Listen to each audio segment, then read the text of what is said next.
नमस्कार प्यारे विद्यार्थियों, आप सबका स्वागत है इस आदर्श विद्या निकेतन के YouTube चैनल पर। आज हम तीसरे समास में कर्मधारय समास के बारे में अध्ययन करेंगे। आपके सामने नाम आता है कर्मधारय। कर्मधारय समास। कर्मधारय का अर्थ क्या होता है? कर्मधारय का अर्थ होता है काम को धारण करने वाला। कर्म यानी काम। कर्म यानी काम। काम को धारण करने वाला। धारण तो करने वाला, लेकिन किसको धारण करने वाला? काम को। किसको? काम को या कार्य को या कर्म को। तो ये हमें याद रखना है कि कर्मधारय का अर्थ क्या होता है कि काम को धारण करने वाला। अब कर्मधारय भी है, तत्पुरुष का ही एक भेद है, और इस कर्मधारय का ही भेद हमने पिछले वीडियो में जो द्विगु समास पढ़ा वो है। कर्मधारय समास में आपके दूसरा पद प्रधान रहता है। कौन सा पद प्रधान रहता है? कर्मधारय समास में आपके दूसरा पद प्रधान रहता है। अब इनकी एक विशिष्ट पहचान देखें तो जैसे इनके भेद। कर्मधारय समास के दो भेद होते हैं। कर्मधारय समास के मूल रूप से कितने भेद होते हैं? दो। कौन कौन से? विशेषण विशेष्य कर्मधारय समास। एक नंबर पर आ गया विशेषण विशेष्य कर्मधारय समास, यानी इस समास में पहला पद प्रधान होता है तथा पहला पद विशेषण होता है। पहला पद क्या होता है? विशेषण होता है तथा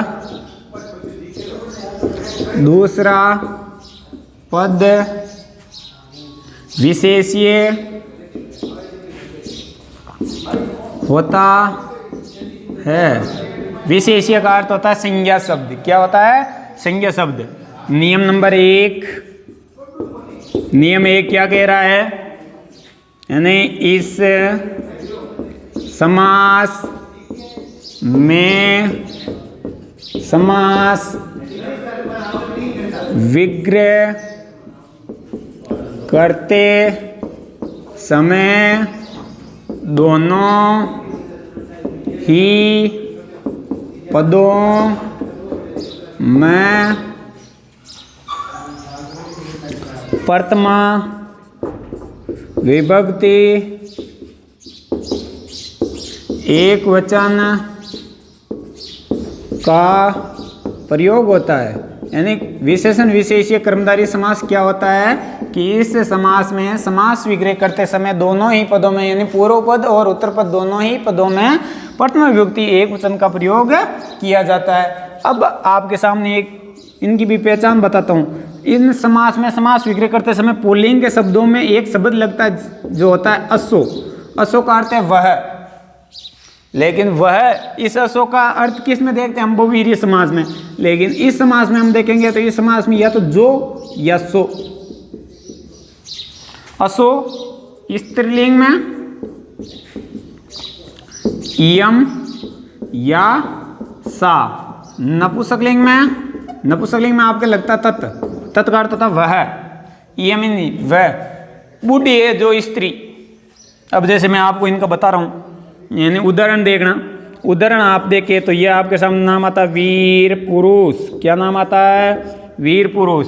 दोनों पद अलग अलग रहो। एक हुआ वीर, दूसरा हुआ पुरुष। तो वीर और पुरुष। अब वीर और पुरुष, पुरुष किस लिंग का शब्द है? पुल्लिंग का। पुल्लिंग का है तो पुल्लिंग के शब्दों में समास विग्रह करते समय क्या लगेगा?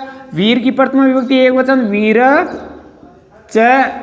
पुल्लिंग के शब्दों में क्या लगता है? असो। असो को मिलाओ, चासो वीर, चासो पुरुष। आपको पासों में दिया होगा वीर पुरुष, इसी प्रकार का, और कुछ नहीं। यानी ये चासो वाला ये नियम नहीं लगाए वो मिलेगा। आगे जैसे ये नाम आता है महावीर। महावीर। अब इनका करें तो महा के प्रथमा विभक्ति एक वचन महान, चासो वीर, वीर कौन से लिंग का है? पुल्लिंग का।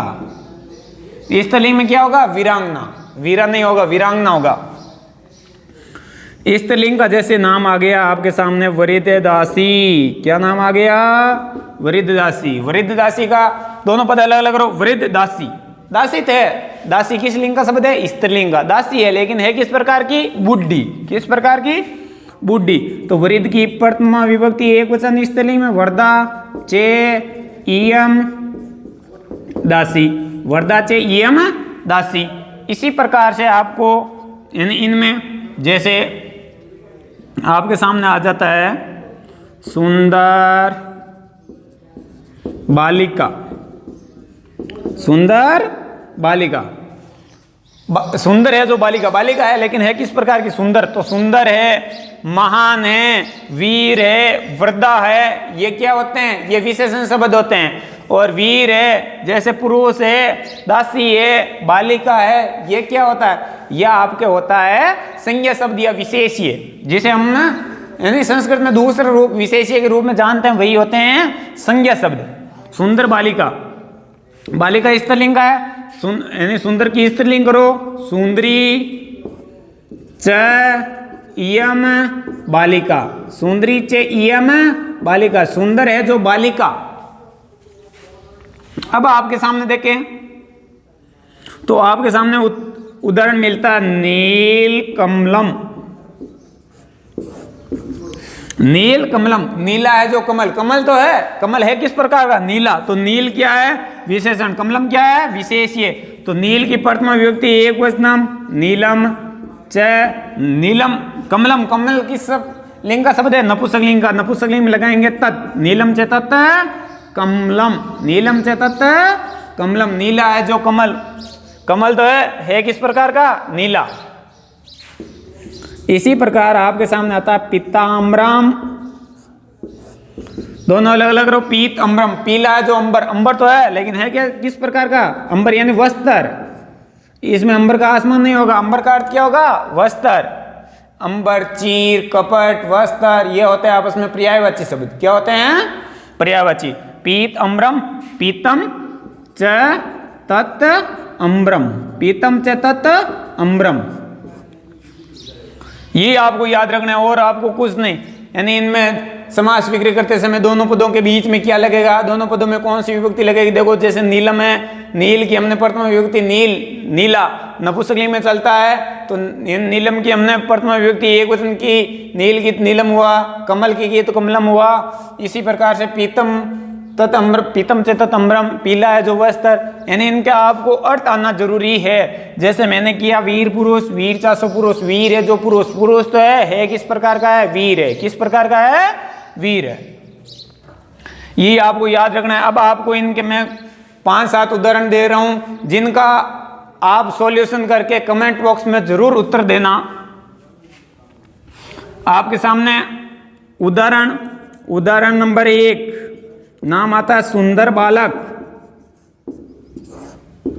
उदाहरण नंबर 2 नाम आता है दीर्घरज्जु। उदाहरण नंबर 3 नाम आता है नीलोत्पलम। ये तीनों उदाहरणों का आपको सॉल्यूशन करके इसके कमेंट बॉक्स में, इस चैनल के कमेंट बॉक्स में जरूर उत्तर देना है। अब हम इसी समास के दूसरे भेद के बारे में अध्ययन करते हैं जिसका नाम आता है उपमेय उपमान। उपमेय उपमान। अब कक्षा 10 में उदाहरण किस प्रकार का पूछा जाता है वो भी मैं आपको बताऊंगा। रीट में किस प्रकार का क्वेश्चन आता है वो भी मैं आपको बताऊंगा। कक्षा 6 में किस प्रकार का पूछा जाता है वह भी मैं आपको बताऊंगा। दूसरा भेद उपमेय उपमान कर्मधारय समास। उपमेय उपमान कर्मधारय समास। उपमेय उपमान कर्मधारय समास क्या होता है कि इस समास में समास विग्रह करते समय दोनों पदों के बीच में क्या लगता है? ईव। इस समास का कोई भी उदाहरण हो और उसका हम समास विग्रह करें तो दोनों शब्दों के बीच में शब्द लगता है ईव। ईव का अर्थ होता है जैसा या के समान। ईव का अर्थ क्या होता है? के समान या जैसा। यह होता है किसका अर्थ होता है? ईव का। क्या किसका होता है? ईयू का, ईयू का अर्थ के समान या जैसा। अब जैसे मैं आपके सामने इनका उदाहरण दूं तो इनके उदाहरणों में जैसे आपके सामने नाम आ गया घनश्याम, घनश्याम नाम, दोनों पद अलग अलग करो। गन ई, गन के समान श्याम, गन के समान श्याम, तो गन प्रथम विभक्ति एक वचनम ईव श्याम, गन ईव श्याम, गन के समान श्याम। नाम आता है आपके सामने कजल मलिनम, कजल मलिनम, कजल मलिनम का अर्थ क्या होता है? काजल जैसा मलिन, मलिन का अर्थ क्या होता है? गंदा। काजल क्या होता है? गंदा होता है, तो काजल जैसा मलिन यानी गंदा, कजल। तो कजला में ईव मलिनम, कजलम ईव मलिनम यानी काजल के समान मलिन यानी गंदा, काजल के समान मलिन यानी गंदा। आगे आपके सामने नाम आता है नर